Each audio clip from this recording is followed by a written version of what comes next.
एक औरत के दो जवान बेटे थे।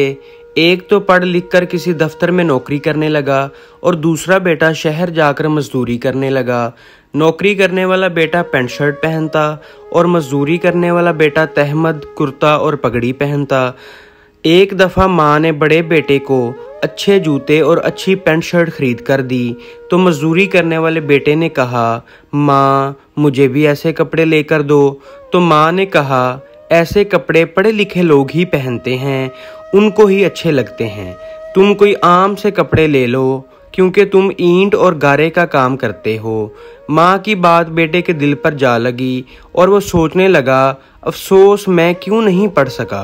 ये सोचकर पहले तो उसने रात के वक्त से ही पढ़ना शुरू कर दिया। फिर जब लफ्ज़ों की अच्छी तरह पहचान हो गई तो उसने मजदूरी छोड़कर स्कूल में दाखिला ले लिया और 12 साल में एमए कर लिया। एमए करने के बाद वो अपने छोटे भाई से भी अच्छी पोस्ट पर नौकरी करने लगा। तो दोस्तों, किसी को भी किसी के लिहाज से छोटा नहीं समझना चाहिए। कोई शख्स कुछ भी सोचकर कुछ भी बन सकता है।